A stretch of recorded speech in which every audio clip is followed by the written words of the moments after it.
Olá, bom dia, seja bem-vindo. Você confere agora as principais notícias do Brasil e do mundo, os destaques dessa sexta-feira. No momento, o Brasil dispõe de 6 milhões de doses da vacina contra a Covid nos estados para aplicação nos grupos prioritários. Quase 5 milhões de doses já foram aplicadas desde o início da vacinação.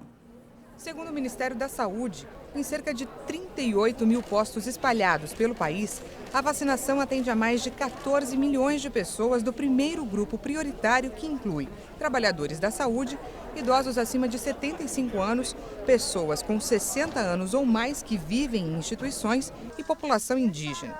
Por enquanto, foram distribuídas pelo Programa Nacional de Imunizações 8 milhões e 700 mil doses da Coronavac, produzida pelo Instituto Butantan em parceria com o laboratório Sinovac, e 2 milhões de doses da vacina Oxford AstraZeneca, importada da Índia.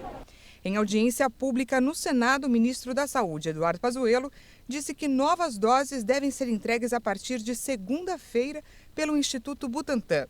Segundo Pazuello, a Fiocruz prevê entregar 1 milhão de doses na semana de 15 a 19 de março. Ele também reconheceu que as doses de que o Brasil dispõe no momento são insuficientes para a campanha, mas garantiu que o governo vai adquirir todos os tipos de vacinas contra a Covid possíveis para agilizar a imunização. Nós vamos vacinar o país em 2021, 50% até junho, 50% até dezembro da população vacinável. Esse é o nosso desafio e é o que nós estamos buscando e vamos fazer. O julgamento político do ex-presidente Donald Trump avança. E ontem os legisladores democratas que atuam como promotores concluíram a sua argumentação. Eles pediram ao Senado que retire os direitos políticos do republicano, condenando o magnata por encorajar a violenta invasão ao Capitólio em Washington no dia 6 de janeiro. Para condenar Trump, os democratas precisam conseguir 17 senadores republicanos votando contra o ex-presidente. We humbly ask you to convict President Trump. Pedimos humildemente que condenem o presidente Trump pelo crime do qual ele é totalmente culpado. Porque se não fizermos isso, se fingirmos que isso não aconteceu ou pior, se deixarmos ficar sem resposta, quem dirá que não vai acontecer novamente? If we let it go unanswered, who's to say it won't happen again? Os advogados de Trump terão 16 horas a partir desta sexta-feira para apresentar sua defesa.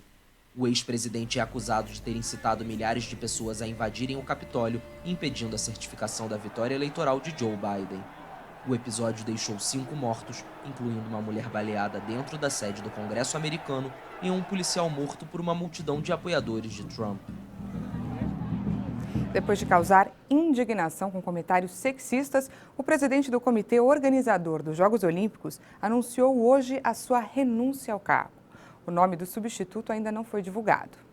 Na semana passada, o ex-primeiro-ministro japonês havia declarado que as mulheres falam muito durante as reuniões de conselhos administrativos, o que para ele era irritante. Minha declaração inapropriada causou muito caos. Gostaria de expressar minhas sinceras desculpas por ter causado tanto incômodo a muitas pessoas, principalmente membros da comissão executiva e do conselho.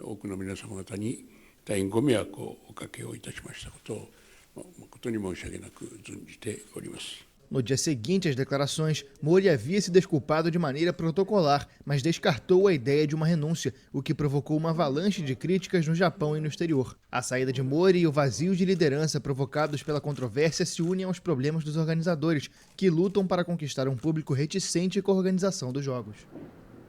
Em grande parte do país, o tempo hoje vai ficar instável, mas existe risco de chuva em qualquer hora em várias capitais. Confira agora a previsão e as temperaturas para sua região. A sexta-feira será marcada por vários temporais no país por causa de uma grande mudança na circulação dos ventos. A previsão é de um dia com tempo instável e chuva a qualquer hora na maioria das áreas do centro-oeste, inclusive nas capitais Cuiabá, Campo Grande e Goiânia, em áreas do oeste de São Paulo e do Paraná e até em parte do Triângulo Mineiro. Também pode chover a qualquer momento do dia no litoral de Santa Catarina e do Paraná e no extremo sul de São Paulo. Paulo. É alto risco para chuva forte, principalmente à tarde, nas capitais Porto Alegre e Curitiba, na região da Grande São Paulo, no Grande Rio e em praticamente todas as áreas de Minas Gerais e do Distrito Federal. O tempo continua firme e sem chuva desde Vitória até o norte do estado de Minas Gerais e o interior do Nordeste. Ainda chove de forma passageira entre as capitais Salvador e Recife, já entre a região de João Pessoa, Natal e também sobre as capitais São Luís, Belém e Macapá. O tempo fica mais instável por causa da aproximação da zona de convergência intertropical. Em grande parte das outras áreas do país, a quinta-feira será marcada por sol e várias pancadas de chuva no decorrer do dia. A temperatura mínima prevista na capital paulista é de 20 graus e faz 16 graus pela manhã na região de Curitiba. Máxima de 30 graus em Belém, faz 32 graus em Salvador e 24 graus na capital paranaense. Segundo a imprensa, Joe Biden tem considerado nomear para o Conselho de Governadores do Federal Reserve, o Banco Central dos Estados Unidos, a economista Lisa Cook, o que a tornaria a primeira mulher negra a ocupar o cargo. A informação é da imprensa americana. Se for nomeada, esta histórica escolha daria continuidade aos esforços de Biden para colocar mulheres e representantes de minorias em papéis importantes. Cook, ex-conselheira econômica de Barack Obama e professora da Universidade de Michigan, ocuparia uma vaga no conselho de 7 membros do Banco Central americano e se tornaria a 4ª pessoa negra a tomar posse como governadora da instituição. O site de notícias Axios citou fontes próximas ao assunto, afirmando que Biden estava avaliando Cook para o cargo, enquanto a agência Bloomberg relatou que ela tem o apoio de funcionários importantes da Casa Branca, mas que uma decisão não é iminente. O mandato de Jerome Powell, atual presidente do Fed, terminará em 1 ano. Na Sérvia, onde os cemitérios de armas antigas são muito presentes, um escultor embarcou na tarefa de transformar bazucas, rifles e outros equipamentos militares em instrumentos musicais. Ele quer equipar uma orquestra inteira e mostrar como a música pode dar um outro rumo a uma história de dor. Nicolas caminha entre os entulhos de armas que ainda guardam as cicatrizes das guerras da Iugoslávia na década de 1990. O homem de 42 anos observa cada detalhe, na tentativa de transformar essas forças de destruição em espetáculo de arte. Estamos tão cercados pela destruição que não percebemos mais. Como artista, quero imitar o que me rodeia e chamar a atenção para ele, transformando a destruição em música, uma interpretação positiva de tudo isso. O cenário de destruição inspirou o artista que, com a ajuda de uma serra elétrica, cria verdadeiras obras de arte.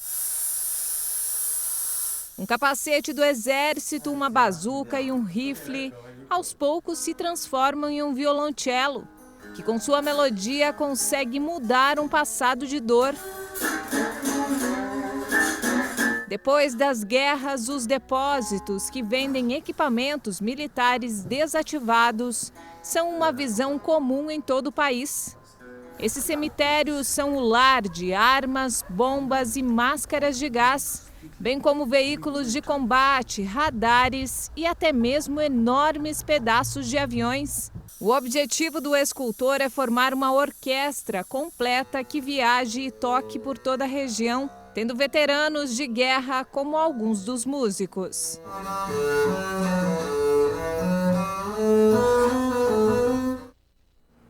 O Acontece Agora fica por aqui, mas a gente se encontra de novo daqui a pouquinho. Às 11 horas eu estou de volta com uma matéria que fala de um projeto que vai permitir que um brasileiro tenha uma conta em dólar. Eu volto em menos de 1 hora e te espero.